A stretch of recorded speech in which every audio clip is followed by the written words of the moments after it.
Black holes ये universe की सबसे इंटरेस्टिंग चीजों में से एक है। ये स्पेस में वो जगह होती है जहां ग्रेविटी इतनी स्ट्रॉन्ग होती है कि कुछ भी नहीं, यहां तक कि लाइट भी नहीं बच सकती। कभी सोचा है कि क्या होगा अगर धरती एक ब्लैक होल के पास चली जाए? ये सोचने में स्केरी है, लेकिन साथ ही बहुत इंटरेस्टिंग भी।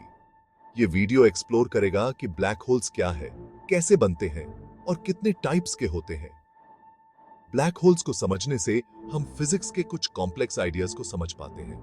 तो चलिए ब्लैक होल्स की दुनिया में चलते हैं और उनके अनकवर को अनकवर करते हैं। ब्लैक होल स्पेस में एक ऐसी जगह होती है जहां ग्रेविटी इतनी ज्यादा होती है कि लाइट भी बाहर नहीं निकल पाती। ग्रेविटी इतनी स्ट्रॉन्ग इसलिए होती है क्योंकि मैटर एक छोटी सी जगह में कंप्रेस हो जाता है। ऐसा तब हो सकता है जब एक स्टार मर रहा होता है। ब्लैक होल इनविजिबल होते हैं क्योंकि उनमें से लाइट एस्केप नहीं कर सकती। हालांकि साइंटिस्ट्स ये देख सकते हैं कि कैसे वे अपने आसपास के स्टार्स और गैस को प्रभावित करते हैं। उदाहरण के लिए, अगर कोई ब्लैक होल इंटरस्टेलर मैटर के बादल से गुजरता है तो वो मैटर को अंदर की ओर खींचेगा। इस प्रोसेस को एक्रीशन कहते हैं। जो मैटर ब्लैक होल में गिरता है वो गर्म हो जाता है और एक्स रेज इमिट करता है। इन एक्स रेज को टेलीस्कोप द्वारा डिटेक्ट किया जा सकता है, जिससे साइंटिस्ट्स को ब्लैक होल की प्रेजेंस को आइडेंटिफाई करने में मदद मिलती है। ब्लैक होल स्पेस और टाइम की हमारी समझ को चैलेंज करते हैं। ब्लैक होल एक विशाल तारे के अवशेषों से बनते हैं जिसने अपना जीवन चक्र समाप्त कर लिया होता है। जब ऐसा कोई तारा अपने ईंधन से बाहर निकल जाता है तो वह गुरुत्वाकर्षण के खिंचाव के खिलाफ खुद को सपोर्ट नहीं कर पाता है। तारा तब अपने ही भार के नीचे कोलैप्स हो जाता है, जिससे उसका सारा मैटर एक बहुत ही छोटे से क्षेत्र में कंप्रेस हो जाता है। इससे एक ब्लैक होल का निर्माण होता है। सबसे पहले तारा एक सुपरनोवा एक्सप्लोजन से गुजरता है। यह एक्सप्लोजन तारे की बाहरी परतों को उड़ा देता है, जिससे एक डेंस कोर पीछे रह जाता है। यदि इस कोर का द्रव्यमान हमारे सूर्य के द्रव्यमान का लगभग 3 गुना से अधिक है तो यह एक ब्लैक होल में कोलैप्स हो जाएगा। ब्लैक होल बनने का एक और तरीका न्यूट्रॉन स्टार्स का विलय है। जब दो न्यूट्रॉन स्टार कोलाइड होते हैं तो वे मिलकर एक ब्लैक होल बना सकते हैं। यह प्रक्रिया ग्रेविटेशनल वेव्स के रूप में जबरदस्त मात्रा में ऊर्जा रिलीज करती है। यह समझना कि ब्लैक होल कैसे बनते हैं वैज्ञानिकों को सितारों के जीवन चक्र और गैलेक्सीज के एवोल्यूशन के बारे में और जानने में मदद करता है। यह भौतिकी के मूलभूत नियमों में भी इनसाइट्स प्रदान करता है। ब्लैक होल मुख्य रूप से 3 प्रकार के होते हैं: स्टेलर, सुपरमैसिव और इंटरमीडिएट। प्रत्येक प्रकार अलग अलग तरीकों से बनता है और उसके यूनिक गुण होते हैं। स्टेलर ब्लैक होल सबसे कॉमन प्रकार है। ये विशाल सितारों के रेमनेंट से बनते हैं। इन ब्लैक होल का द्रव्यमान हमारे सूर्य के द्रव्यमान का 20 गुना तक हो सकता है। सुपरमैसिव ब्लैक होल बहुत बड़े होते हैं, जिनका द्रव्यमान हमारे सूर्य के द्रव्यमान से लाखों से अरबों गुना तक होता है।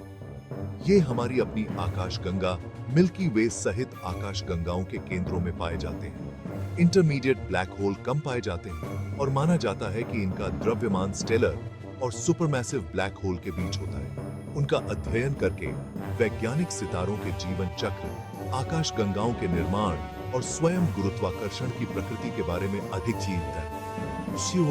बारे में अधिक जान सकते हैं। इवेंट होराइजन एक ब्लैक होल के चारों ओर की सीमा होती है, जिसके आगे से कुछ भी नहीं बच सकता है। यह पॉइंट ऑफ नो रिटर्न है।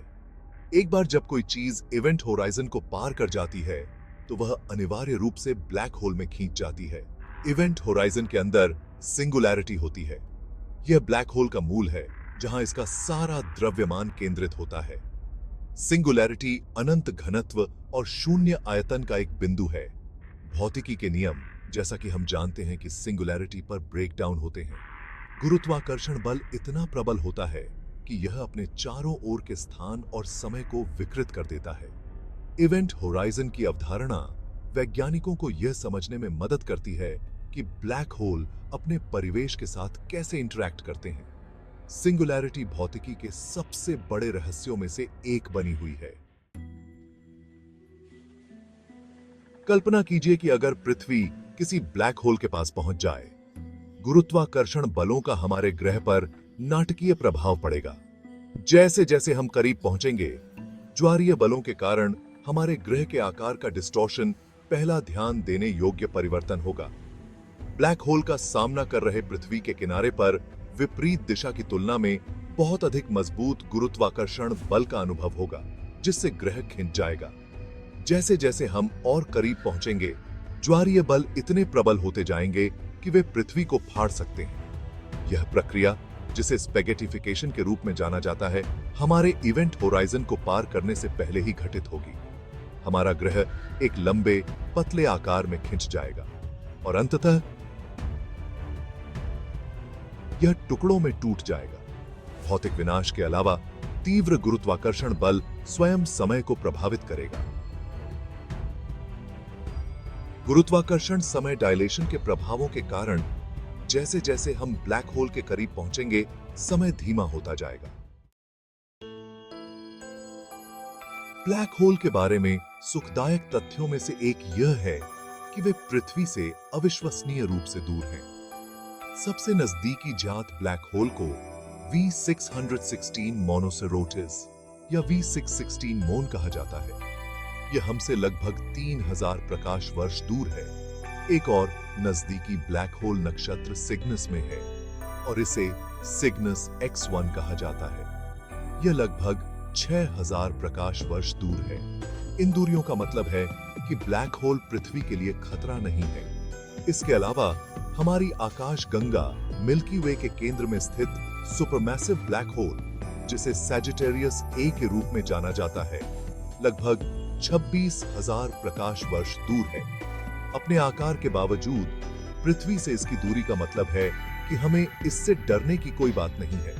जबकि ब्लैक होल आकर्षक पिंड हैं, वे ऐसी चीज नहीं हैं जिनके बारे में हमें अपने दैनिक जीवन में चिंता करने की आवश्यकता है। पृथ्वी से उनकी विशाल दूरी हमें उनके शक्तिशाली गुरुत्वाकर्षण बलों से सुरक्षित रखती है। ब्लैक होल का अध्ययन कई कारणों से महत्वपूर्ण है। सबसे पहले, वे वैज्ञानिकों को भौतिकी की हमारी समझ की सीमाओं का परीक्षण करने में मदद करते हैं। ब्लैक होल के आसपास की विषम परिस्थितियां शोधकर्ताओं को गुरुत्वाकर्षण के प्रभावों का अध्ययन उन तरीकों से करने की अनुमति देती हैं जो कहीं और संभव नहीं है। ब्लैक होल आकाशगंगाओं के निर्माण और विकास में भी महत्वपूर्ण भूमिका निभाते हैं। आकाशगंगाओं के केंद्रों में सुपरमैसिव ब्लैक होल अपने आसपास के तारों और गैस के व्यवहार को प्रभावित कर सकते हैं। इन इंटरैक्शंस का अध्ययन करके वैज्ञानिक इस बारे में अधिक जान सकते हैं कि समय के साथ आकाशगंगाएं कैसे बनती हैं और विकसित होती हैं। गुरुत्वाकर्षण तरंगों के अध्ययन ने विशेष रूप से ब्रह्मांड को देखने का एक नया तरीका खोल दिया है और इससे खगोल भौतिकी में महत्वपूर्ण प्रगति हुई है। अंत में, ब्लैक होल जनता की कल्पना को मोहित करते हैं। ब्लैक होल ने दुनिया भर के लोगों की कल्पना को मोहित कर लिया है। वे अक्सर साइंस फिक्शन फिल्मों और टीवी शो में दिखाई देते हैं। सबसे प्रसिद्ध उदाहरणों में से एक फिल्म इंटरस्टेलर है, जिसमें एक ब्लैक होल के माध्यम से एक यात्रा को दर्शाया गया है। वैज्ञानिक सिद्धांतों पर आधारित ब्लैक होल के फिल्म के चित्रण ने इस अवधारणा को व्यापक दर्शकों तक पहुंचाया। पॉपुलर कल्चर जटिल वैज्ञानिक अवधारणाओं को और अधिक सुलभ बनाने में मदद करता है। फिल्मों और किताबों के माध्यम से लोग आकर्षक और मनोरंजक तरीके से ब्लैक होल के बारे में जान सकते हैं। यह विज्ञान में रुचि को प्रेरित कर सकता है और अधिक से अधिक लोगों को ब्रह्मांड के अजूबों का पता लगाने के लिए प्रोत्साहित कर सकता है। जबकि काल्पनिक चित्रण रचनात्मक स्वतंत्रता ले सकते हैं, वे अक्सर वास्तविक वैज्ञानिक अनुसंधान को प्रेरित करते हैं। ब्लैक होल ब्रह्मांड में सबसे पेचीदा और रहस्यमय पिंडों में से हैं। वे भौतिकी की हमारी समझ को चुनौती देते हैं और अंतरिक्ष में सबसे चरम परिस्थितियों में एक झलक पेश करते हैं। ब्लैक होल का अध्ययन करके वैज्ञानिक सितारों के जीवन चक्र, आकाशगंगाओं के निर्माण और गुरुत्वाकर्षण की प्रकृति के बारे में अधिक जान सकते हैं। हालांकि पृथ्वी के एक ब्लैक होल के पास पहुंचने का विचार एक आकर्षक विचार प्रयोग है। यह ऐसी चीज नहीं है जिसके बारे में हमें चिंता करने की आवश्यकता है। निकटतम ब्लैक होल अविश्वसनीय रूप से दूर है और उनकी विशाल दूरी हमें उनके शक्तिशाली गुरुत्वाकर्षण बलों से सुरक्षित रखती है। ब्लैक होल को समझना न केवल वैज्ञानिकों के लिए बल्कि उन सभी के लिए महत्वपूर्ण है जो ब्रह्मांड के बारे में उत्सुक हैं।